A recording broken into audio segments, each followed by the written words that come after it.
the Sunday Times reporting at the weekend that associates of Cape Town gang boss, or alleged Cape Town gang boss, Ralph Stanfield, reportedly entering a mayoral office complex in February, demanding that they be given access to housing development contracts. We've had, for the longest time, have had issues with extortion rackets, organized crime wanting to sink their teeth into building development projects in the city of Cape Town, not just here, but across the country. And if you're not familiar with the name of Ralph Stanfield, if you only ever heard the name fleetingly during news bulletins when he makes a court appearance, then investigative journalist Aron Hyman has connected the dots with Stanfield's little petrol filling station in Bishop Lavis all the way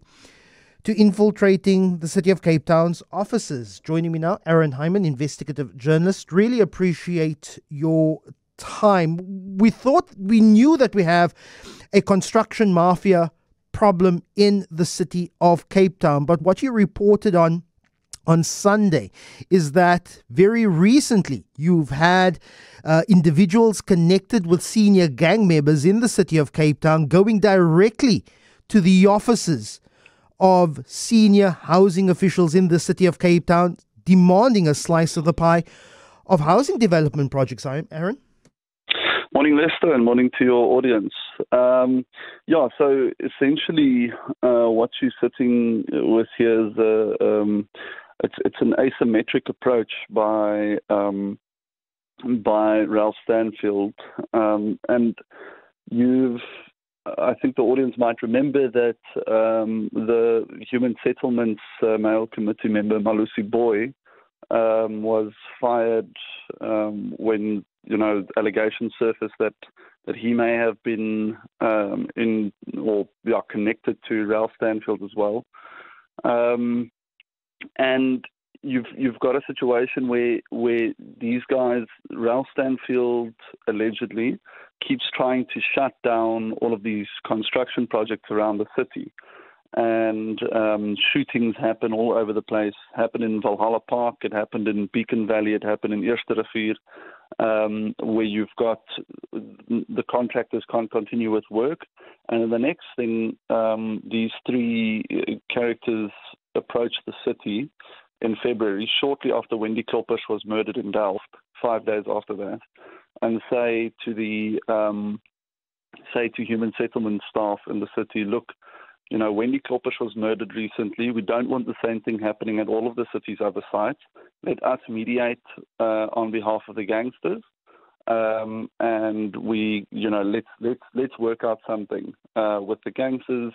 Maybe maybe it would be a good idea to give them the construction projects, and not just any gangsters. One of the men that I spoke to specifically said that Ralph Stanfield was one of the people or the person that he was actually mediating on behalf of. So that's what you have. You've got, the gangsters don't necessarily want to be seen making these approaches directly.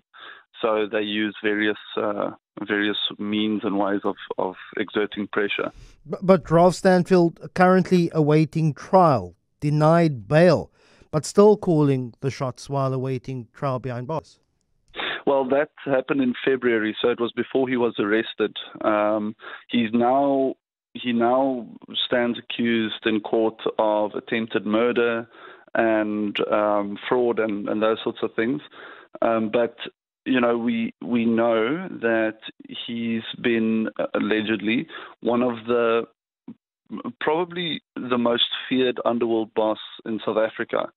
The head of the 28th prison gang, although as far as I understand, he's not a 28th member himself, according to the laws surrounding prison gangs and so on. But through his connections and his money and the connections to his uncle Colin, he's managed to carve out a huge empire for himself. Not to mention the sort of legitimate empire that he's managed to create, property empire, and so on. You have to wonder about the banks' complicity in these sorts of things when they knowingly perhaps give loans and so on to companies associated to him, or bank accounts, or actually to him or his wife directly. Aron, how different or how similar is the Cape Town phenomenon of gangs running the Cape Town construction mafia syndicate? How similar or how different is it to, say, similar extortion rackets in, say, KZN? It's very similar, but in KZN it's become extremely violent and extremely brazen. The attempts by gang bosses in Cape Town have been relatively recent, and we suspect it's because they feel that now it's time to launder vast amounts of drug money through construction. In KZN, it's quite far along. Also in Gauteng, in Pretoria, and so on. And I do suspect that the same type of thing that you're seeing here, where they approach city officials, that's been happening there for quite some time. But what we have here is a very, very organized way of doing things.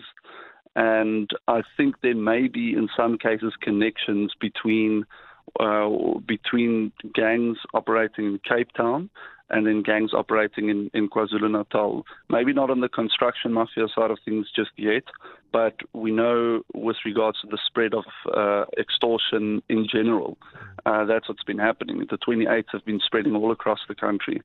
So yeah, it's different, and I don't think we're there yet, but as we saw with the shooting of Wendy Kloppers, it's getting there.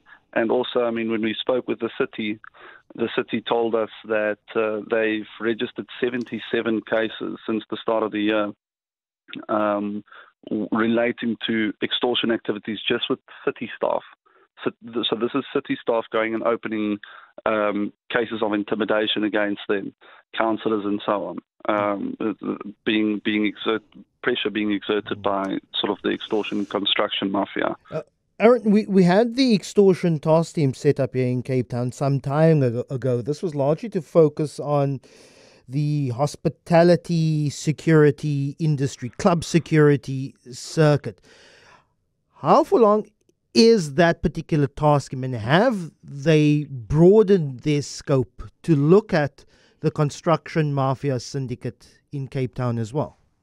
Yes, they are investigating this case that we wrote about. There was a criminal case that was opened, an intimidation case that was opened on the day that this incident happened at the City of Cape Town's offices.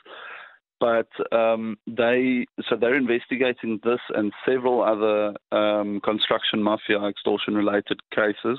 They were basically reconstituted last year, as far as I understand, along with the kidnapping task team, which has had the kidnapping task team has had great successes since then, and the extortion task team perhaps less so. It may have to do with the nature of extortion being such a difficult thing to prove, and as you can see with our report, it's very difficult. You've got pressure being exerted in such a subtle way.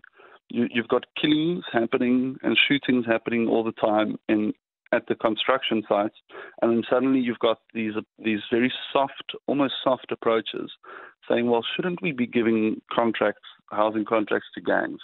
And then it's like, let's try and avoid more shootings. And if you ask them, "Is that a threat?" They say, "No, it's not a threat.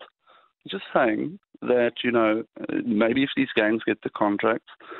So, yeah, I do think that the police are probably trying, but there is also, I suspect, perhaps high-level police, I don't know how to put it, but there are police officers who are compromised at a high level. I'm not saying within the task team itself, perhaps at a higher level than that.